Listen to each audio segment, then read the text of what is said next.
Party మారిన ఎమ్మెల్యేలకు Telangana high court big shock ఇచ్చింది. ఒక పార్టీలో గెలిచి మరో పార్టీలోకి వెళ్లిన ఎమ్మెల్యేలపై వేటు వేయాలని స్పీకర్ గడ్డం ప్రసాద్ కుమార్ కు ఆదేశాలు జారీ చేసింది. ఈ మేరకు 4 వారాల గడువు ఇచ్చింది. 4 వారాలుగా చర్యలు తీసుకోకపోతే సుమోటోగా తీసుకుంటామని పేర్కొన్నారు. కాగా బీఆర్ఎస్ బీ ఫామ్ మీద ఎమ్మెల్యేలుగా గెలిచి కాంగ్రెస్ లోకి ఫిరాయించిన ముగ్గురిపై అనర్హత వేటు వేసేలా స్పీకర్ ను ఆదేశించాలని కోరుతూ దాఖలైన పిటిషన్లపై వాదనలు ముగించిన హైకోర్టు తీర్పును వెలువరించింది.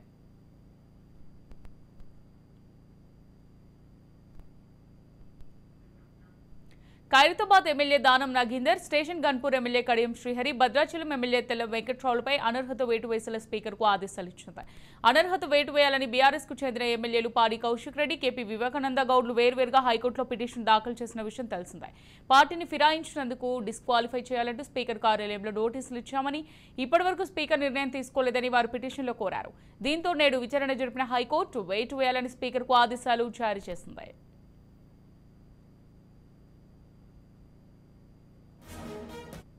ప్రస్తుతం దేశవ్యాప్తంగా ఉన్నటువంటి రాజకీయాల్లో పార్టీ ఫిరాయింపులు అనేటువంటిది సర్వసాధారణంగా మారిపోయినాయి అనేటువంటి వ్యాఖ్యలే ప్రస్తుతం వినిపిస్తున్నట్లుగానే మనం చెప్పాలి. ఆ విధమైనటువంటి పరిస్థితులు కూడా మనం చూస్తూనే ఉన్నాం.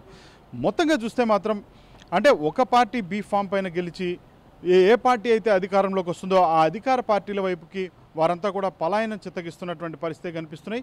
ఇది సరికాదు అని చెప్తున్నప్పటికీ కూడా ఇది చాలామంది సామాన్యుల నుంచే ఇలాంటి పార్టీ ఫిరాయించేటువంటి పైన ఎక్కువగా తీవ్ర విమర్శలే వస్తున్నప్పటికీ కూడా ఆ పార్టీ ఫిరాయింపులకు పాల్పడే ఆ ఎమ్మెల్యేలు కావచ్చు, ఎంపీలు కావచ్చు, వారంతా కూడా ఒక క్లియర్ కట్గా ఒక విషయం చెప్తున్నారు. అంటే కేవలం రాజకీయ పరంగా కాదు, నియోజకవర్గాలు మమ్మల్ని గెలిపించినటువంటి నియోజకవర్గ ప్రజలు ఎవరైతే ఉన్నారో వారందరి అభిష్టం మేరకు, అదేవిధంగా నియోజకవర్గం యొక్క అభివృద్ధి మేరకు మాత్రమే మేము అధికార పార్టీ వైపు అడుగులు వేస్తున్నాం అనేటువంటి వ్యాఖ్యలు కూడా వారు చెప్తున్నటువంటి పరిస్థితులు చూస్తూనే ఉన్నాం. అయితే మొత్తంగా 1985 సంవత్సరంలో ఈ పార్టీ ఫిరాయింపులకు సంబంధించి ఇలాంటి ఒక పార్టీ బీ ఫామ్ పైన గెలిచి మరొక పార్టీలోకి వెళ్ళటం అనేటువంటిది ప్రోత్సహించకూడదు అనేటువంటి నేపథ్యంలోనే మొత్తంగా 1985లో ఫిరాయింపుల నిరోధక చట్టం అనేటువంటిది కూడా అందుబాటులోకి తీసుకొచ్చినటువంటి పరిస్థితి ఉంది. 52వ సవరణ ప్రకారం 10వ షెడ్యూల్లో దీని గురించి పూర్తి స్థాయిలో పొందుపరిచినటువంటి పరిస్థితులే కనిపించాయి. అయితే 2002వ సంవత్సరానికి వచ్చేసరికి దీనికి సంబంధించినటువంటి ఈ పార్టీ ఫిరాయింపులను మరింతగా అంటే వీటన్నిటి కూడా కట్టడి చేసే విధంగా కూడా ఆ సవరణను అయితే మాత్రం ఆ షెడ్యూల్ 10ని 52వ సవరణను మరింత కూడా చాలా స్ట్రెంథన్ చేసినట్లుగానే చాలా పూర్తి స్థాయిలో బలోపేతం చేసే విధంగా కూడా చట్టం తీసుకొచ్చినటువంటి పరిస్థితి కనపడింది. మొత్తంగా చూస్తే మాత్రం ఎవరైనా కానీ అధికార పార్టీ వైపుకు వెళ్ళాలి అని అనుకున్నప్పుడు, లేదంటే ఏదైనా ప్రతిపక్షంలో అంటే ఒక పార్టీ ప్రతిపక్షంలోకి రావచ్చు, ఓ పార్టీ అధికార పక్షంలోకి వచ్చేటువంటి పరిస్థితి మనం చూస్తూనే ఉన్నాం. కానీ ఆ ప్రతిపక్షంగా ఉన్నటువంటి వారు అధికార పక్షం వైపుకి వెళ్ళాలి అని అనుకున్నప్పుడు వారికి ఆ విధంగా పార్టీ ఫిరాయిస్తే మాత్రం ఖచ్చితంగా చర్యలు తీసుకునేటువంటి అధికారం, వారిపైన అనర్హత వేటు వేసేటువంటి అధికారం మాత్రం ఆ విశిష్ట అధికారాలు అయితే ఇటు శాసనసభ స్పీకర్కు ఉంటాయి అనేటువంటి స్థాయిలో కూడా ఉండే విధంగా కూడా ఆ రాజ్యాంగంలో పొందుపరిచినటువంటి పరిస్థితులే ఉన్నాయి.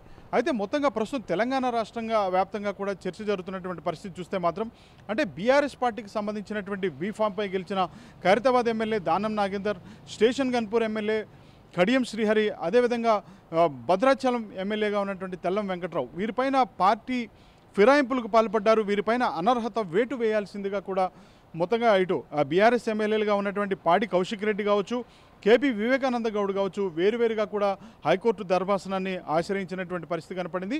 హైకోర్టు ధర్మాసనం అయితే మాత్రం వీటన్నిటి కూడా విచారణకు స్వీకరించినటువంటి నేపథ్యంలో మొత్తంగా వారిపైన అనర్హత చర్యలు తీసుకోవాలంటూ కూడా ఇటు అసెంబ్లీ సెక్రటరీ అంటే అసెంబ్లీ స్పీకర్ సంబంధించినటువంటి అసెంబ్లీ సెక్రటరీ ఎవరైతే ఉన్నారో వారికి డైరెక్షన్స్ ఇస్తూ కూడా ఇప్పటికే హైకోర్టు ఒక సూచనలు కూడా చేసినటువంటి పరిస్థితి కనపడింది. లేదంటే 4 వారాలు గడువిస్తున్నట్లుగా కూడా హైకోర్టు పేర్కొంది. ఆ 4 వారాల్లో ఏ విధమైనటువంటి చర్యలు తీసుకోకపోతే మాత్రం సుమోటోగా స్వీకరిస్తామనేటువంటి వ్యాఖ్య కూడా ఇటు హైకోర్టు చేసినటువంటి పరిస్థితి కనపడింది. మొత్తంగా చూస్తే మాత్రం ప్రస్తుతం తెలంగాణ రాష్ట్రంలో అయితే జరుగుతున్నటువంటి చర్చ చూస్తే ఇటు బీఆర్ఎస్ పార్టీకి సంబంధించినటువంటి నాయకులైతే హైకోర్టు నిర్ణయాన్ని, హైకోర్టు తీర్పును మేము స్వాగతిస్తున్నామని చెప్పి వారంతా చెప్తున్నారు. త్వరలోనే 3 నియోజకవర్గాల్లో అయితే మాత్రం ఖచ్చితంగా ఉప ఎన్నికలు వచ్చి తీరుతాయి అనేటువంటి ఆ ఉప ఎన్నికల్లో ఖచ్చితంగా బీఆర్ఎస్ పార్టీ గెలుస్తుంది అనేటువంటి స్థాయిలో కూడా వారంతా వ్యాఖ్యలు చేస్తున్నటువంటి పరిస్థితి కనపడితే ఇక అధికార కాంగ్రెస్ పార్టీకి సంబంధించిన నాయకులు కూడా ఇటు బీఆర్ఎస్ పార్టీ నేతల వ్యాఖ్యలకైతే వారు కౌంటర్ ఇస్తున్నటువంటి పరిస్థితి కనిపిస్తుంది. మొత్తంగా ఖచ్చితంగా అంటే ఒకవేళ ఇది అంటే ఉప ఎన్నికలు వస్తే మాత్రం ఖచ్చితంగా కాంగ్రెస్ పార్టీకి సంబంధించినటువంటి కాంగ్రెస్ బీఫామ్ పైన ఎవరైతే నిలబడతారో ఎవరైతే బరిలో నిలబడతారో వారే ఖచ్చితంగా గెలిచి తీరుతారు.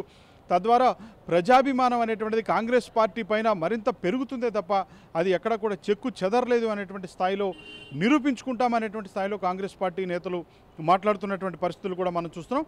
మొత్తంగా అయితే మాత్రం పార్టీ ఫిరాయింపులైతే సర్వసాధారణంగా మారిపోయినాయి.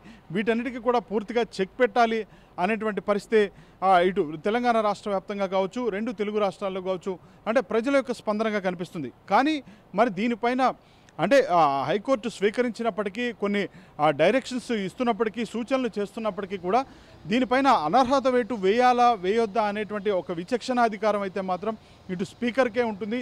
స్పీకరే దానిపైన పూర్తిగా నిర్ణయాలు తీసుకునేటువంటి అధికారం ఉంటుంది అనేటువంటి స్థాయిలో కూడా రాజ్యాంగం చెప్తున్నట్లుగా కూడా న్యాయ నిపుణులు చెప్తున్నటువంటి పరిస్థితులు కూడా మనం చూస్తూనే ఉన్నాం. ఇదే నేపథ్యంలో మొత్తంగా అయితే మాత్రం హైకోర్టు ఇచ్చినటువంటి తీర్పుతో ఫిరాయింపులకు పాల్పడినటువంటి ఎమ్మెల్యేలు ఎవరైతే ఉన్నారో వారందరిలో కూడా కొంత గుబులైతే ఉంది అన్నట్లుగా కూడా ప్రస్తుతం తెలంగాణ రాష్ట్ర వ్యాప్తంగా వ్యాఖ్యలు వినిపిస్తున్నాయి. మొత్తంగా ఎవరైనా కానీ పార్టీ ఫిరాయిస్తే మాత్రం ఖచ్చితంగా వేటు తప్పదు అనేటువంటి అంటే ఆ విధంగా చర్యలు ఉంటే బాగుంటుంది అనేటువంటి స్థాయిలో కూడా ఇటు సామాన్య ప్రజల నుంచి కూడా ఆ విధమైనటువంటి వ్యాఖ్యలు వినిపిస్తున్నప్పటికీ కూడా మరి ఏ విధమైనటువంటి నిర్ణయం స్పీకర్ తీసుకోబోతున్నారు అనేటువంటి దానిపైన అయితే మాత్రం అంటే హైకోర్టు 4 వారాలు డైరెక్షన్స్ ఇచ్చినటువంటి నేపథ్యం అంటే 4 వారాలు గడువు ఇచ్చినటువంటి నేపథ్యంలో ఏ విధమైనటువంటి చర్యలు స్పీకర్ తీసుకోబోతున్నారు అనేటువంటి అంశంపైన మాత్రం సర్వత్రా ఉత్కంఠత నెలకొన్నది అన్నట్లుగానే మనం చెప్పాలి.